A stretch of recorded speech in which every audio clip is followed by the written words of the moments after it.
یسایہ تیسرا باب۔ کیونکہ دیکھو خداوند رب الفواج یروشلم اور یہودا سے سہارا اور تکیہ، روٹی کا تمام سہارا اور پانی کا تمام تکیہ دور کر دے گا، یعنی بہادر اور صاحب جنگ کو، قاضی اور نبی کو، فال گیر اور کہنسال کو، 50 کے سرداروں اور عزت داروں اور صلاح کاروں اور ہوشیار کاریگروں اور ماہر جادوگروں کو، اور میں لڑکوں کو ان کے سردار بناؤں گا اور ننھے بچے ان پر حکمرانی کریں گے۔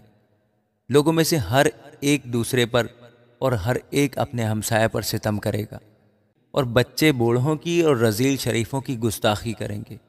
جب کوئی آدمی اپنے باپ کے گھر میں اپنے بھائی کا دامن پکڑ کر کہے گا کہ تو پوشاک والا ہے، تو ہمارا حاکم ہو اور اس اجڑے دیس پر قابض ہو جا، اس روز وہ بلند آواز سے کہے گا کہ مجھ سے انتظام نہیں ہوگا، کیونکہ میرے گھر میں نہ روٹی ہے نہ کپڑا، مجھے لوگوں کا حاکم نہ بناؤ، کیونکہ یروشلم کی بربادی ہو گئی اور یہودا گر گیا، اس لیے کہ ان کی بول چال اور چال چلن خداوند کے خلاف ہیں، کہ اس کی جلالی آنکھوں کو غضبناک کریں۔ ان کے منہ کی صورت ان پر گواہی دیتی ہے، وہ اپنے گناہوں کو سدوم کی مانند ظاہر کرتے ہیں اور چھپاتے نہیں۔ ان کی جانوں پر واویلا ہے، کیونکہ وہ آپ ہی اپنے اوپر بلا لاتے ہیں۔ راست بازوں کی بابت کہو کہ بھلا ہوگا، کیونکہ وہ اپنے کاموں کا پھل کھائیں گے۔ شریروں پر واویلا ہے کہ ان کو بدی پیش آئے گی، کیونکہ وہ اپنے ہاتھوں کا کیا پائیں گے۔ میرے لوگوں کی یہ حالت ہے کہ لڑکے ان پر ظلم کرتے ہیں اور عورتیں ان پر حکمران ہیں۔ اے میرے لوگوں، تمہارے پیشوا تم کو گمراہ کرتے ہیں اور تمہارے چلنے کی راہوں کو بگاڑتے ہیں۔ خداوند کھڑا ہے کہ مقدمہ لڑے اور لوگوں کی عدالت کرے۔ خداوند اپنے لوگوں کے بزرگوں اور ان کے سرداروں کی عدالت کرنے کو آئے گا۔ تم ہی ہو جو تاگستان چٹ گر گئے ہو، اور مسکینوں کی لوٹ تمہارے گھروں میں ہے۔ خداوند رب الفاج فرماتا ہے کہ اس کے کیا معنی ہے کہ تم میرے لوگوں کو دباتے اور مسکینوں کے سر کچلتے ہو؟ اور خداوند فرماتا ہے چونکہ سیون کی بیٹیاں متکبر ہیں اور گردن کشی اور شوق چشمی سے خرامہ ہوتی ہیں، اور اپنے پاؤں سے ناز رفتاری کرتی اور گھنگرو بجاتی جاتی ہیں، اس لیے خداوند سیون کی بیٹیوں کے سر گنجے اور یہودا ان کے بدن بے پردہ کر دے گا۔ اس دن خداوند ان کے خلخال کی زبائش اور جالیاں اور چاند لے لے گا، اور آویزے اور پہنچی اور نقاب اور تاج اور پازیب اور پٹکے اور اتردان اور تعویذ اور انگوٹھیاں اور نتھ اور نفیس پوشاکیں اور اوڑھنیاں اور دوپٹے اور کیسے اور آرسیاں اور باریک کتانی لباس اور دستاریں اور برقعے بھی، اور یوں ہوگا کہ خوشبو کے عوض سڑاہٹ ہوگی اور پٹکے کے بدلے رسی، اور گندے ہوئے بالوں کی جگہ چندلا پن، اور نفیس لباس کے عوض ٹاٹ اور حسن کے بدلے داغ۔ تیرے بہادر تہ تیغ ہوں گے اور تیرے پہلوان جنگ میں قتل ہوں گے۔ اس کے پھاٹک ماتم اور نوحہ کریں گے، اور وہ اجاڑ ہو کر خاک پر بیٹھیں گے۔ آمین۔ یسایہ چوتھا باب۔ اس وقت 7 عورتیں ایک مرد کو پکڑ کر کہیں گی، ہم اپنی روٹی کھائیں گی اور اپنے کپڑے پہنیں گی، تو ہم سب سے صرف اتنا کر کے ہم تیرے نام سے کہلائیں تاکہ ہماری شرمندگی مٹے۔ تب خداوند کی طرف سے رویدگی خوبصورت اور شاندار ہوگی، اور زمین کا پھل ان کے لیے جو بنی اسرائیل میں سے بچ نکلے لذیذ اور خوشنما ہوگا۔ اور یوں ہوگا کہ جو کوئی سیون میں چھٹ جائے گا اور جو کوئی یروشلم میں باقی رہے گا، بلکہ ہر ایک جس کا نام یروشلم کے زندوں میں لکھا ہوگا مقدس کہلائے گا۔ جب خداوند سیون کی بیٹیوں کی گندگی کو دور کرے گا اور یروشلم کا خون روح عدل اور روح سوزان کے ذریعے سے دھو ڈالے گا، تب خداوند پھر کوہ سیون کے ہر ایک مکان پر اور اس کی مجلس گاہوں پر دن کو بادل اور دھواں اور رات کو روشن شعلہ پیدا کرے گا۔ تمام جلال پر ایک سائبان ہوگا، اور ایک خیمہ ہوگا جو دن کو گرمی میں سایہ دار مکان اور آندھی اور جھڑی کے وقت آرام گاہ اور پناہ کی جگہ ہو۔ آمین۔ یسایہ پانچواں باب۔ اب میں اپنے محبوب کے لیے اپنے محبوب کا ایک گیت اس کے تاکستان کی بابت گاؤں گا۔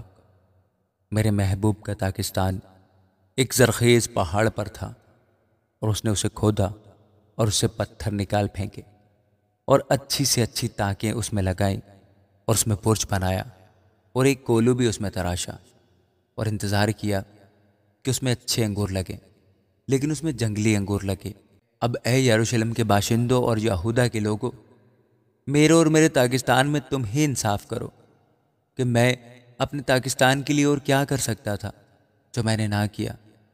اب جو میں نے اچھے انگور کی امید کی تو اس میں جنگلی انگور کیوں لگے؟ میں تم کو بتاتا ہوں کہ اب میں اپنے پاکستان سے کیا کروں گا۔ میں اس کی باڑ گرا دوں گا اور وہ چراگاہ ہوگا، اس کا احاطہ توڑ ڈالوں گا اور وہ پامال کیا جائے گا، اور میں اسے بالکل ویران کر دوں گا۔ وہ نہ چھانٹا جائے گا نہ نرایا جائے گا، اس میں اونٹ کٹارے اور کانٹے اگیں گے، اور میں بادلوں کو حکم کروں گا کہ اس پر مینہ برسائیں۔ سو رب الفاج کا پاکستان بنی اسرائیل کا گھرانہ ہے، اور بنی یہودا اس کا خوشنما پودا ہے۔ اس نے انصاف کا انتظار کیا پر خون ریزی دیکھی، وہ داد کا منتظر رہا پر فریاد سنی۔ ان پر افسوس جو گھر سے گھر اور کھیت سے کھیت ملا دیتے ہیں، یہاں تک کہ کچھ باقی نہ بچے اور ملک میں وہی اکیلے بسیں۔ رب الفاج نے میرے کان میں کہا، یقیناً بہت سے گھر اجڑ جائیں گے اور بڑے بڑے عالی شان اور خوبصورت مکان بھی بے چراغ ہوں گے۔ 15 بیگھے پاکستان سے فقط ایک بت میں حاصل ہوگی اور ایک خمر بیج سے ایک ایفا غلہ۔ ان پر افسوس جو صبح سویرے اٹھتے ہیں تاکہ نشہ بازی کے طرفے ہوں، اور جو رات کو جاگتے ہیں جب تک شراب ان کو بھڑکا نہ دے، اور ان کی جشن کی محفلوں میں بربت اور ستار اور دف اور بین اور شراب ہیں، لیکن وہ خداوند کے کام کو نہیں سوچتے اور اس کے ہاتھوں کی کاریگری پر غور نہیں کرتے۔ اس لیے میرے لوگ جہالت کے سبب سے اسیری میں جاتے ہیں، ان کے بزرگ بھوکوں مرتے اور عوام پیاس سے جلتے ہیں۔ پس پتال اپنی ہوس بڑھاتا ہے اور اپنا منہ بے انتہا پھاڑتا ہے، اور ان کے شریف اور عام لوگ غوغائی اور جو کوئی ان میں فخر کرتا ہے اس میں اتر جائیں گے، اور چھوٹا آدمی جھکایا جائے گا اور بڑا آدمی پست ہوگا، اور مغروروں کی آنکھیں نیچی ہو جائیں گی۔ لیکن رب الفاج عدالت میں سربلند ہوگا، اور خدائے قدوس کی تقدیس صداقت سے کی جائے گی۔ تب برے گویا اپنی چراگاہوں میں چریں گے، اور دولت مندوں کے ویران کھیت پردیسیوں کے گلے کھائیں گے۔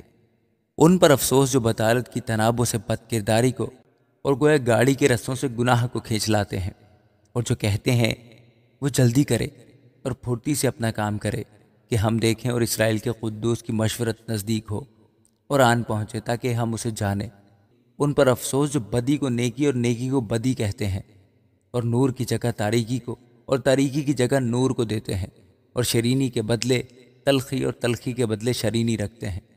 ان پر افسوس جو اپنی نظر میں دانش مند اور اپنی نگاہ میں صاحب امتیاز ہیں۔